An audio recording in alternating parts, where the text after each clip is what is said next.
Good morning, Robin. It's wonderful to have you with us today at Unmukt Senior Hub. Thank you very much. Pleasure. Dr. Robin Dunbar is Emeritus Professor of Evolutionary Psychology at the Department of Experimental Psychology at the University of Oxford, where he heads the Social and Evolutionary Neuroscience Research. Professor Dunbar has published over 2,000 peer-reviewed articles and has written several books, including The Human Story, How Many Friends Does One Person Need?, and a book on the evolution of social behavior and language titled Grooming, Gossip, and the Evolution of Language. One of the central themes of Professor Dunbar's research is social bonding. In asking how animals form social bonds with each other, his research has drawn upon diverse fields such as anthropology, primatology, evolutionary psychology, and neuroscience. Today, Professor Dunbar will help us understand how the mind is adapted to dealing with social bonds, the importance of social bonds and friendships to health, and how the COVID-19 pandemic is affecting our psychological well-being. So welcome once again, Robin, and thank you for being with us. And our first question, as a researcher, you have devoted a lot of time to studying primates. Can you tell us what studying primates reveals about humans? Well, I think the bottom line really is that humans are one of the primate families. So our nearest relatives are the African great apes.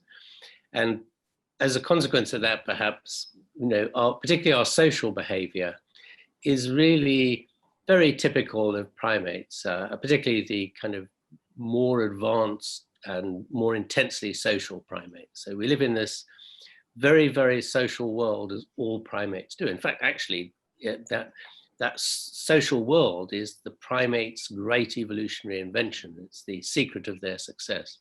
So the mechanisms that apply and allow monkeys and apes to build friendships and build communities are essentially exactly the same ones as we find in humans. Of course, we do these things bigger and better than they do, but still it's the same basic mechanisms.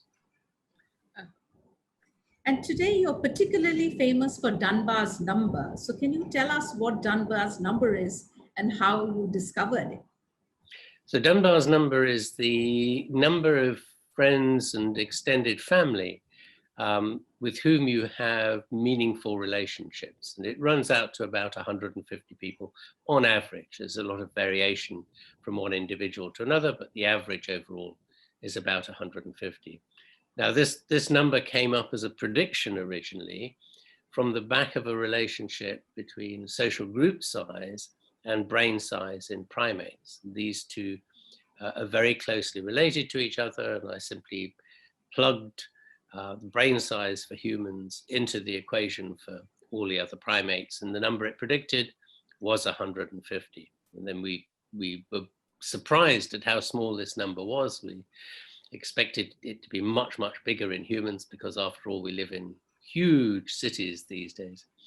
But when I looked at typical community sizes in small scale hunter-gatherer type communities, 150 was there as the average, and you keep finding this number all over the place.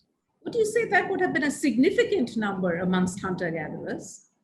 Yes, it's 150 roughly, or somewhere, let's say between 100 and 200 is the typical size of hunter-gatherer communities. And indeed, it's actually the size of villages in small-scale communities. For example, 1,000 years ago, William the Conqueror, when he came over to England and captured the country from the Saxons, carried out this enormous survey, the first census probably ever done in Northern Europe.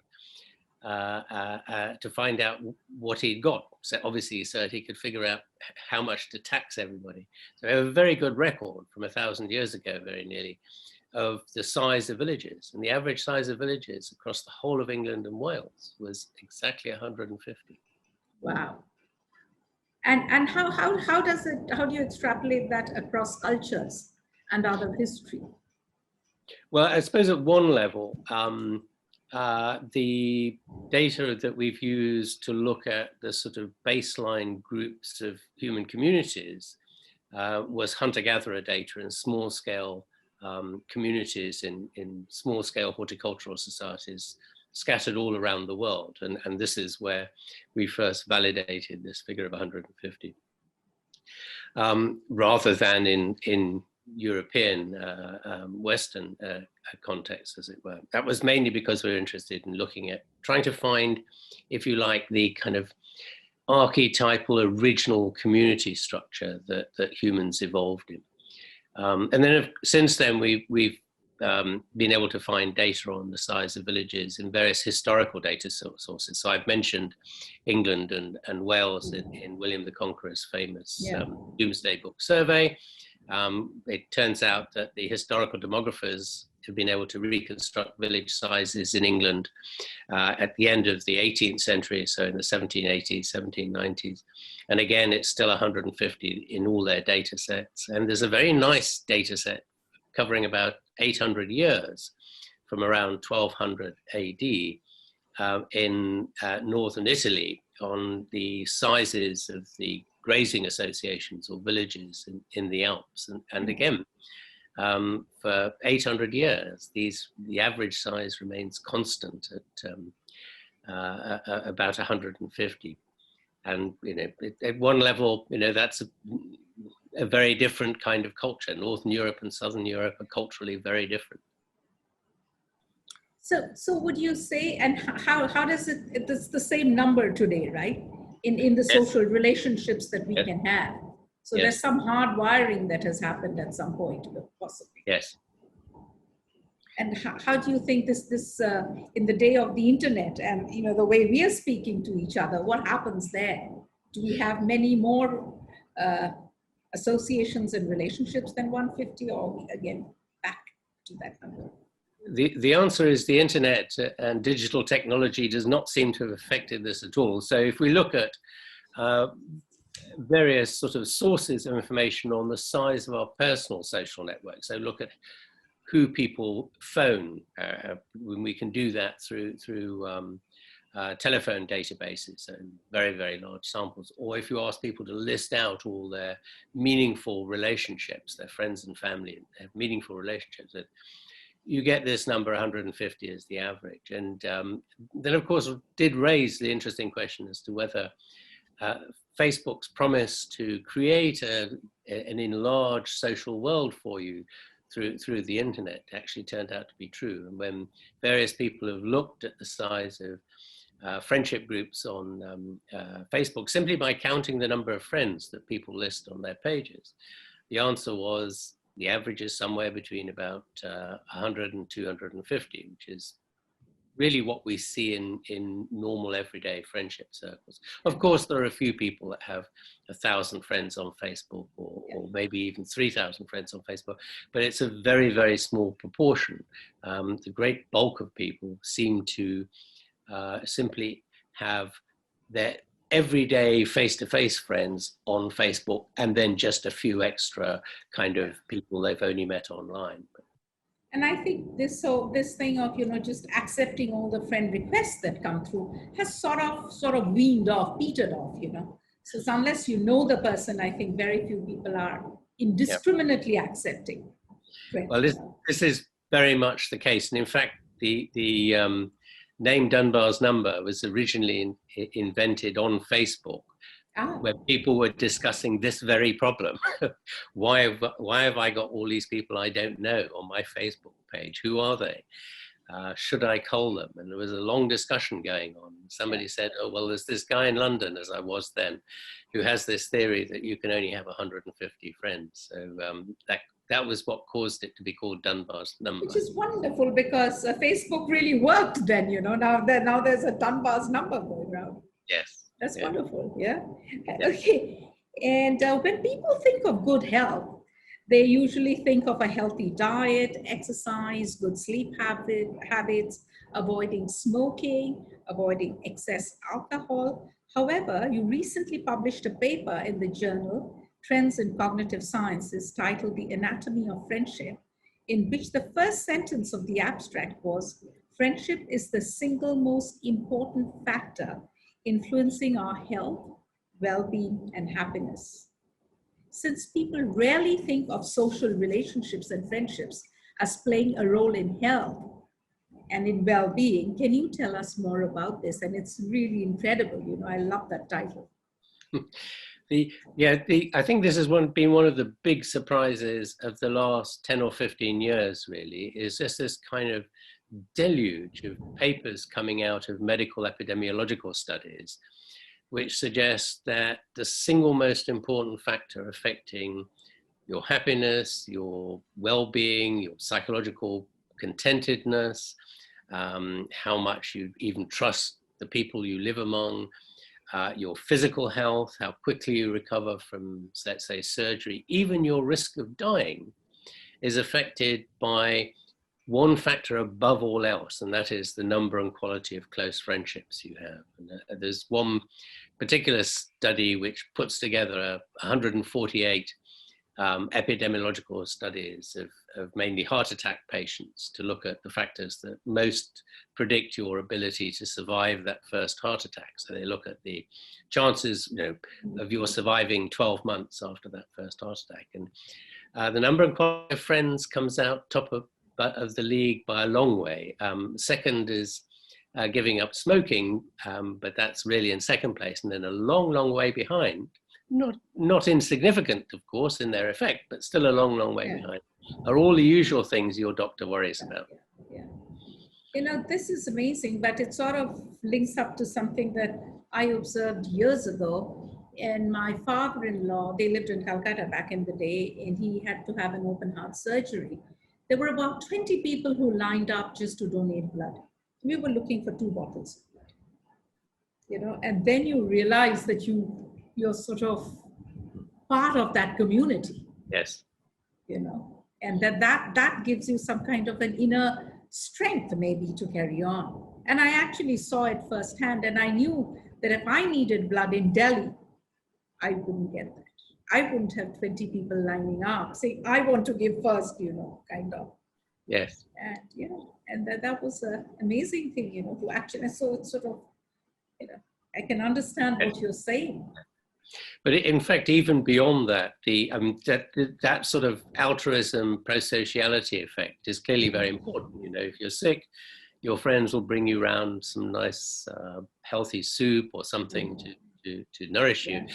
But it's the things you do with your friends, like laugh and tell stories and sing maybe, and these kind of things, trigger the endorphin system in the brain. And one of the things the endorphin system does is activate the immune system. It seems to tune the immune system. So it pours out natural killer cells, one of whose jobs, very interestingly in the present context, is to deal with and destroy viruses. So the more singing and conversations you can have with your friends in the current times. Only on screen, Robin. We can't do it any other way. On screen is fine. On screen, yes. On screen we can meet and sing. Yeah. You had mentioned that primates have these social networks. So what other animals form friendships and networks? And does this affect their health as well? Yes, it's mainly a primate thing. This, if you look at, as people have been doing over the decades now, studying primates in great detail, it's become clearer and clearer that they have what we would think of really as friendships in the same sense as humans. A few other species of mammals are similar. For example, the elephants, some of the horse family, maybe the dolphins, but it's primarily a primate thing. And we see exactly the same effects of the number of friends you have on your health in primates, wild primates, as we do in humans. particularly among the females that have more friends, more social friends, more grooming partners, recover from illnesses better. They're more fertile. Their offspring survive better, and so on and so forth. All exactly the same kinds of things as we see in humans. Wow, it's really incredible, just to understand how important social networks are. And now, just a few months ago, you'd also published a new article, again in the Trends in Cognitive Sciences, in which you talk about the negative health effects of loneliness and social isolation that have been caused by the COVID-19 pandemic. When people think of COVID-19, they're often worried about the actual illness caused by the virus and the possibility that other medical conditions may be untreated because hospitals don't have the capacity or because they're afraid to seek treatment. But can you tell us about the lockdown and the social distancing, and how is that affecting mental health and emotional health in people, and particularly in the senior population? I think the problem really arises from the fact that friendships in particular, not so much family relationships, but friendships are very fragile. They depend a great deal on how much time you invest in the individual relationship. So the quality of your friendships, they're not all equal. These 150 people you have as friends, or even the 1,000 that you have on your Facebook page, they're not all equal in the kind of emotional feelings you have towards them. And those emotional feelings, that sense of bonding you have towards particular friends, really depends very critically on how much time you invest in that relationship, how much time you spend with them, the things you do with them. So if you're not able to spend time meeting up with your friends, then the quality of these friendships is going to decline very, very slowly. For a few months, it's not going to matter too much, probably. But I suspect once we're past about 6 months under serious lockdown, then you'll start to notice very significant effects on the quality of friendships that you haven't been able to kind of reinforce so frequently. And we even see that already in how the world works before lockdown. We showed this with the frequency with which people phone each other. So what we showed is if you hadn't, for example, if you normally phone somebody about every 2 weeks, once every 2 weeks, and then for some reason, perhaps you're away somewhere, you hadn't been able to phone them for a while. So the next time you phone, perhaps after a month, that next phone call is much longer than the average phone call you would have. It's as though you're kind of trying to make up the friendship and apologize, if you like, for not contacting them so often. So friendships in that sense are very dependent on being able to see people and engage with them. Now, the big interesting question is whether these digital means can substitute for being able to sit across the table and stare meaningfully into your friend's eyes, as it were, and pat them on the back, and all these things we do when we have a cup of tea or a beer, perhaps, with our friends. And certainly our research says that face-to-face interactions really are much more satisfying and seem to work much better than anything available on digital media. If you've got a video embedded, as you have with Zoom or Skype or things like that, then it's kind of a reasonable substitute, but it's probably still not an adequate substitute for face-to-face interactions. So our conclusion from that really was that the digital media, even the text-based digital media like Facebook, are kind of like a sticking plaster. They're good at slowing down the rate of decay in friendships if you can't actually see somebody. But in the end, it really is important to be able to see them face to face. Nothing you can do on any digital media is going to substitute for being able to hold somebody on the shoulders. Even if you're eating together, how you look at the food, how you talk about the food, what is it that you discuss? And so many conversations flow more naturally when you're together.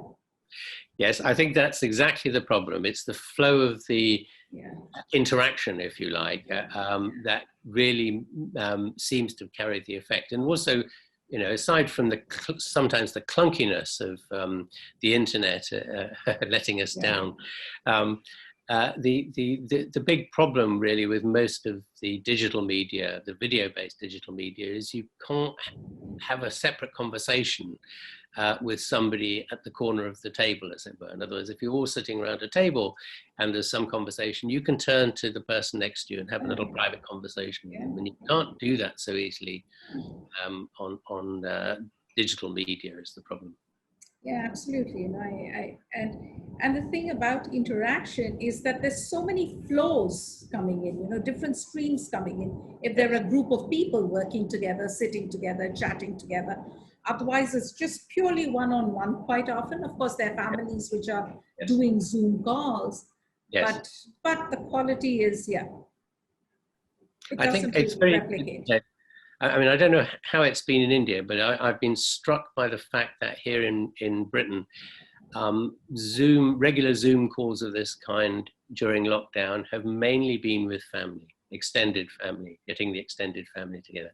Much less use has been made with friendships, because I think it doesn't really work quite as well. And as you say, when you're sitting around the table, there's such a richness of signals going on in front of you that is very difficult to replicate in digital media. And I think the one thing everybody kind of forgets, at least in Britain, if not in many other countries, is the fact that physical touch is really an incredibly important part of our everyday social interactions. We're forever patting somebody on the shoulder, touching their arm, giving them a hug, whatever. And these play a very, very important role in creating and maintaining friendships. And of course, nobody yet this is my challenge to the techies, is if anybody can invent digital touch, they probably deserve the next Nobel Peace Prize. Yeah.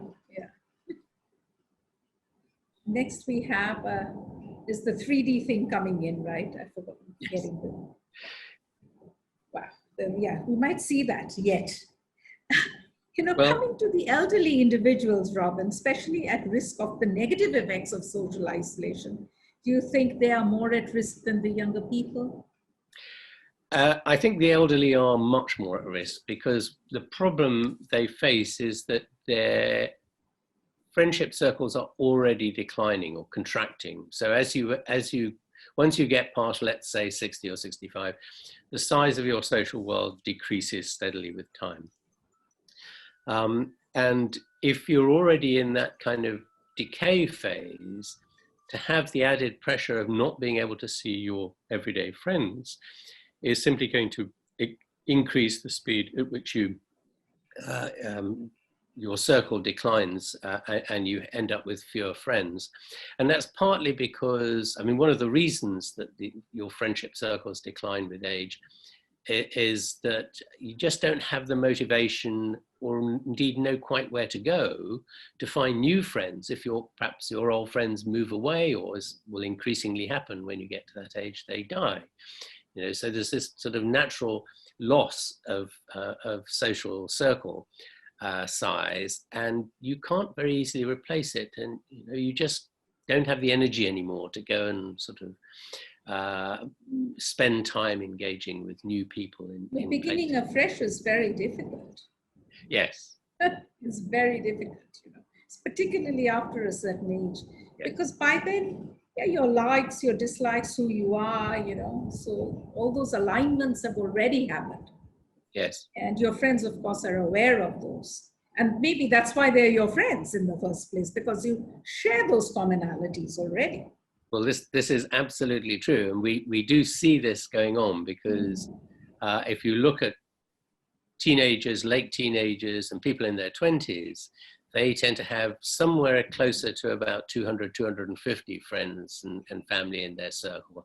And then after that, it steadily declines. So it averages out at about 150 and sort of plateaus out to 150 in the middle period of your life. And what we think is actually happening here is younger people are being like careful shoppers. They're checking out all the supermarkets, checking out all the people around them to see who would make the best friends, who are the best deals in that sense. And then they become, once they've had enough time to see as many as they can start to be more selective then settle down for the ones that are important. And I think then that, as you say, as you go beyond that into older age in particular, you know, your friends are mostly long-standing at that point, and you've sort of come together because you share many things in common. You share interests, you share attitudes towards society and Politics, and, maybe. and indeed politics. Politics, it's a big one. Yes. on you know, who's on this side of the table, on the other side of the table. Yes. Yeah. As we know, so much is happening. Anyway, we stay away from politics. And a last question to you, Robin. Is it possible for society to make special efforts to reduce loneliness, and how is it done? For example, you have talked about the campaign to end loneliness.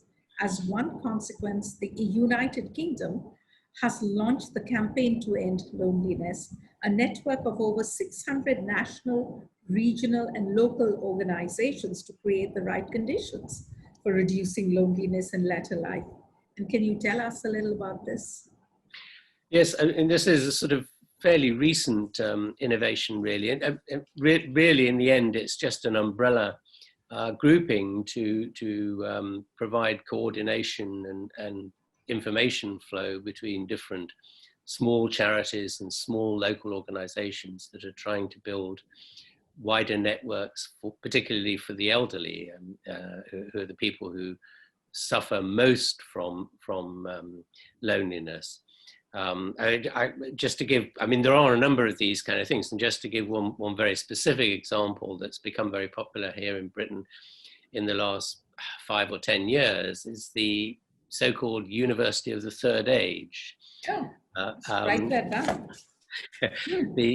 What's otherwise known as the U3A, the University of the Third Age, which is for older people, so retired people, and it puts on talks or arranges hobby clubs or maybe card game clubs or whatever, films or outings for the people who are involved. And you know, this is really quite an important way of providing the opportunity for older people to meet new friends in an environment which is not kind of so threatening to them. In other words, you know, where else do you go? You can't go to the dance clubs where the young folk go, because at 70 you would look out of place. But at least if everybody else is the same age, then you feel more confident about talking to people and building new friendships. So that's one area where I think, you know, there is a lot of scope for investing in that at a national level and trying to build that up. Again, I don't know how things are in India at the moment, but here in the last 10 years, there has also been an immense deluge of loneliness among younger people in their 20s as a consequence of moving away from home to their first job in the big city somewhere where they don't know anybody. The only people they know are people at work. And you know, this has caused a surprising epidemic of loneliness in young people that no one expected here. You know, given that loneliness dramatically affects your health and your psychological well-being, you know, this is thought to be one of the major causes of why the younger people, the younger generations, are so, if you like, dissatisfied with life as they find it, and so angst-ridden. So at both ends of the spectrum, it's only us people in the middle. I'm going to count myself as getting by quite happily. Yes, satisfied with life and contented.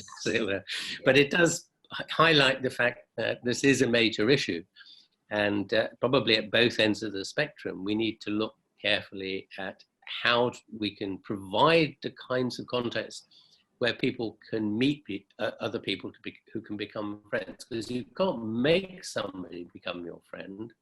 Being a friend is a two-way process. I have to make time in my busy social world for you, just the same as you have to make time in your busy social world for me, if we're to become friends. And so, you know, sort of the best all you can do is provide the opportunity for people to meet. And the more we do of that, perhaps the better. And this then becomes kind of interesting in the context, again, of the post-lockdown, where all the big companies are going, oh, well, why don't you all go and work at home? Don't need to come into the office. And you kind of go, what are you thinking about? And for all the employees you have in their 20s, the office is their social life.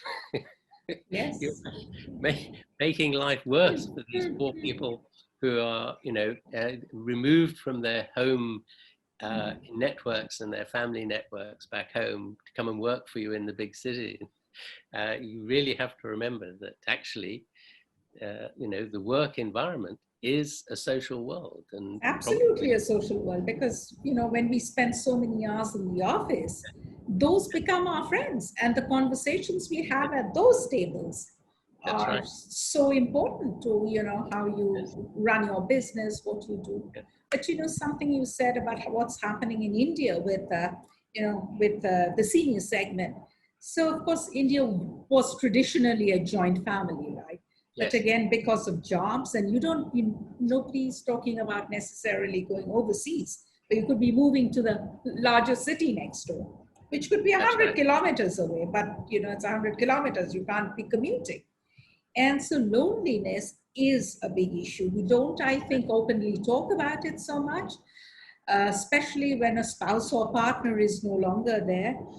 I think it is endemic. And so, one of the things we are also trying at Unmukt to do, of course, to create these social networks where people will come, but also, to help them find companions. We are slowly opening up to the idea that you can get married if you're 65, or you can have a boyfriend if you're 70 years old. It's not the end of the world, just because you had a husband and you have grown-up children. But it takes care of that loneliness factor. And if you just recognize that as human beings, particularly in our part of the world, I think we can become more forgiving about it and not, judgmental as society still is. So we're trying to work on some of those aspects and see if we can open up and say, hey, come, you can meet people here and potentially find a companion. Very good. And I think that's really very important. I mean, that's probably the best we can ever do, really, is just to provide the right kind of social and environment in which people can make new friendships for those purposes. And it's a safe place. Yes. Okay. So thank you so much, Robin. I've really personally learned a lot today, particularly about the need. We all know about friendships, but why it's so important. And it's actually the single most important factor, as you say, in well-being and health. A pleasure. Which is phenomenal. Thank you very much. Bye-bye. Bye-bye. Bye.